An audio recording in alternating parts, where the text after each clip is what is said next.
slides. Looks. Flings it. He's got him down to the 6-yard line. That's Johnson with his second big catch of the drive. Josh Allen is absolutely ridiculous. I mean, come on now. Many people across all the sports media are calling him the greatest player on the planet right now, and for good reason. Over the last 2 games, Josh Allen has thrown for 702 yards and 5 touchdowns with no interceptions. And you could take it even a game further and it would be 852 yards with 7 touchdowns. Literally on YouTube, I got confused because there was a 9-minute highlight video from the last game of just him, and I thought it was supposed to be for the game. Just nuts. And more importantly, the Bills are 11-3 and are in the race to get a first-round playoff bye. Coming into the season, the narrative around the Bills was, who would Josh Allen be throwing the ball to? Who would be able to make plays with Diggs headed out? Well, the answer to that clearly was everyone. I think it's been a great mix of young talent finally getting an opportunity, along with Josh Allen just being a powerhouse and creating plays for his guys by making perfect throws for them and finding ways with his legs to get things done. So in this video, we're going to be talking all about and taking a deep dive into how Josh Allen has led this team to yet another postseason. I'm going to give some insight to if I think it's actually possible for them to finally win a Super Bowl this year, and so much more. But before I begin, I would really appreciate it if you would drop a like and subscribe. It only takes 5 seconds, plus you can always change your mind. We are on the road to 40,000 subscribers, and with your support, I believe that we can get there super fast. Alright, let's get into some game film of the Bills' insane win over the Detroit Lions. Here's sort of a bunch formation, with Khalil Shakir motioning left to right. Allen turns around with the chance to pitch it, Ty Johnson leaked out into the secondary, and I mean, what a throw. Allen led him where he had to be, and for being a running back, great catch over the shoulder for the big gain. And then this right here is something that only Josh Allen and Chris Collinsworth's favorite player can do. You got 3 receivers lined up left in a triangle. Dalton Kincaid was the trailer. Allen was looking big initially, but nothing was there. So he left the pocket, scrambled right, kept his head up, and while most QBs would have played safe and threw this ball away, he was not trying to do that at all.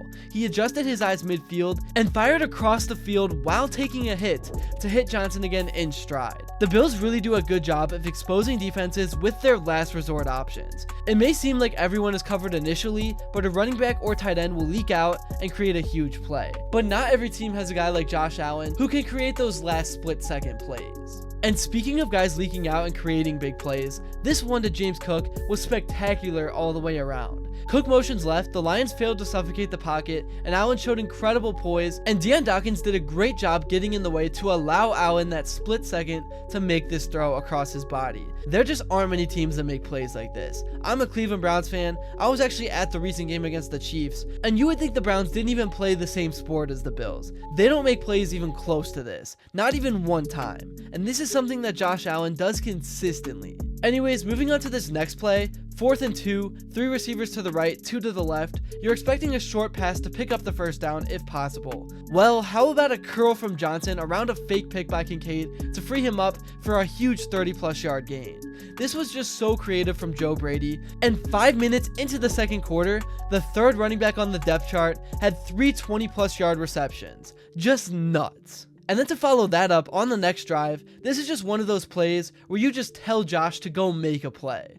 This one got called back due to a flag, but again, you just don't see this from most teams in the league. This was a fake pitch, but it really fooled the defense because even the lead blockers went that way. But Josh Allen rolled out of the pocket right, didn't panic with a guy in his face, he evaded the pressure, and gunned it deep. Perfect throw to Coleman. And then in terms of playmaking with his legs, this play displays that ability perfectly. No defensive lineman is going to tackle him one-on-one, because not only is he big and can run, but he can make moves and juke out anyone. That's how he was able to easily pick up this first down. And then here in ISO formation, this isn't a Josh Allen play, but this is so creative from Joe Brady. Even the announcer said play action before the ball was snapped, but instead, it was a little shovel pass to Shakir. And on the stat sheet, it counted as a passing touchdown. When everyone thought it was going right, it went left. So that is a little bit of how Josh Allen in this offense has been so dominant. The Lions and Dan Campbell definitely got a little bit too aggressive in this game. I thought 10 minutes left in the fourth was way too early to do an onside kick, but still, the Bills offense came to play, and they made Detroit feel like they could not stop them, which led to those crazy decisions and ultimately the win. Looking at the box score from this game, in the backfield, James Cook had 105 yards and 2 touchdowns. He went crazy. And guess who was second in rushing? Nope, it wasn't another running back. It was Josh Allen, who had 68 yards and 2 touchdowns. And then Johnson had 2 carries for 9 yards, but of course had some great plays in the receiving game. In terms of the actual receivers, man, the stat sheet is music to my ears. 6 guys with over 20 yards. Ty Johnson, the running back, had 5 receptions for 114 yards to lead the way. Keon Coleman had 64 yards with that huge play. Dalton Kincaid had 53 yards. Knox had 42 yards. And Mr. Reliable, Khalil Shakir himself, had 39 yards with 6 catches. On the defensive side, 3 players led the way, combining for 15 sacks with 5 each. And those players were Johnson, Bedford, who had a sack, and Elam. Not much pressure or many sacks generated by the defensive line in this game, but that was just the type of game it was. It was a shootout. Anyways, enough of that game. Moving forward, the Bills are definitely going to be looking to win out to have a shot at the 1 seed. The Chiefs are 13-1, but truly they aren't that good. I know saying that triggers a lot of people, but they didn't look amazing against the Browns. There have been so many games they could have easily lost. They have just gotten everything to go their way every time. The averages tell us that eventually they are going to catch a few bad breaks, even though I know there's only a few games left in the season. But even if the Bills don't get the 1 seed, if they go head-to-head with Kansas City in the postseason, they would be the favorites wherever the game would be played. I know beating the Chiefs in the playoffs is still kind of a wall that Josh Allen has to break through, but if there was a year, it's this year. I just don't see anyone stopping this offense. The only way you can beat this team is by scoring points.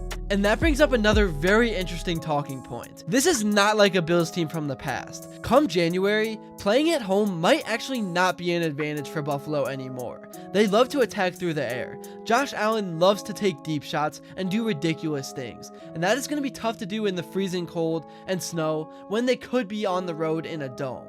I'm not saying this will actually hold the Bills back, but it definitely is something to think about. But before we get there, the Bills are definitely worried about the task at hand and closing out the season the right way. They play New England, it should be a blowout. This should be a game where Josh Allen sits out the 4th quarter, especially if he plays at all like how he did against Detroit. And speaking of that game, let's take a look at what he and some others had to say about the performance. Well, I think, again, the mindset that we had this week was win every play.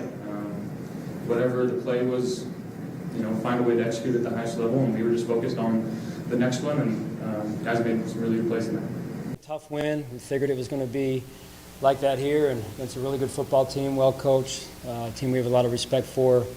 For us, a unique week, right? Snowstorm. I guess we practiced once in a half, I guess, if you call a walkthrough a practice. So the players asked for probably that again, but that's not going to happen. We'll get back to double days, back to training camp this week. That's really all I have for this video. Thank you all so much if you made it to this point. And if you enjoyed and haven't yet, please be sure to drop a like and subscribe because your support truly does mean the world. And also, let me know what you'd like to see next. And until then, I will see you all later.